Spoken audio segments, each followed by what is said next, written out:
there were always rules. I guess when I was 18, 19, this was before the drugs, we were getting into safes, cracking our way in the dead of night. There were different kinds. I had to learn what type and how to get in.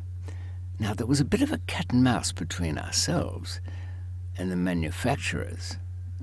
Our cat and mouse between the police, well, we'll come to that.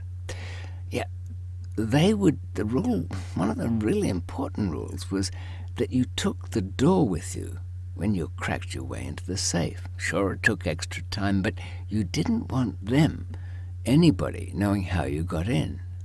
It was a bit of our trademark, the old missing door. Anyway, not everyone followed that rule, but the way people don't follow rules today. They would leave the safe there and scurry away with their loot. And the thing is, the manufacturers quickly learnt how we were getting in. Now, at first, we were drilling a tiny hole, putting through a cystoscope. There weren't any fancy video cameras, not tiny ones back in the 70s. Having a look inside, watching the discs behind the plates. That is, when you turn the tumbler, you have to line up all the discs. There's a little groove in there. Turn 25 left, 32 right. Yep, that little groove lines up. And if you get it all right, you can drop the pin in and open the door. Now, you don't want them seeing that hole you've drilled. But as I say, people were careless. They did. So, a few months later, we drilled our way in and snapped a drill bit. Tried it again, snapped another one. My mentor back then, Rocky, said, "Damn it, take the whole thing with us." We did, took it apart. In reaction to what we'd done, they'd made a 7th plate. This was a disc with special metals in it. What kind? Hard stuff, cobalt, tungsten, but also some just plain hardened steel.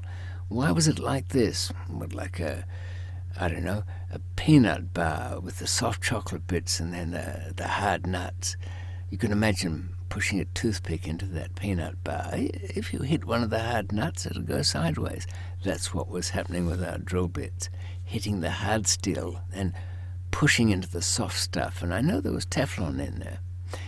Anyway, so we changed our technique again. I'll go into it sometime. But those were the kind of rules, not leaving the door, that was part of the cat and mouse game. Now, the policeman had the same sort of thing. When I was just starting out, a strange thing happened. I got pulled over at 3 o'clock in the morning. Well, I shouldn't have been out at 3 o'clock in the morning, but it was a plain-clothes policeman, a fairly high-ranking one. He seemed to know who I was, so struck up a conversation. And he said, you know what his main objection was? That I wasn't playing by the rules. Nothing to do with the safes, but using different names, having different bank accounts, buying things in false names. He was pleasant. He was welcoming me to this world, the underground life, but laying down his rule. Don't use lots of names, David. We don't know where the hell you'll be. It did seem rather odd to me, but I took it on board. 3 years later, I had 30 passports, all in different names. Not just phony passports, but these could be checked right out at any airport in the world. Yeah, I'd learnt my lesson, of course. And why was that?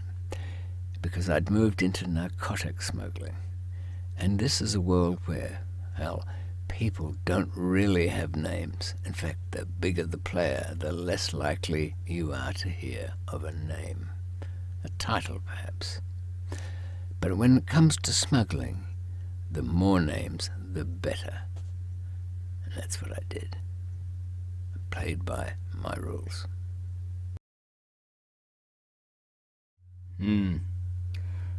And we all know how that worked out, don't we?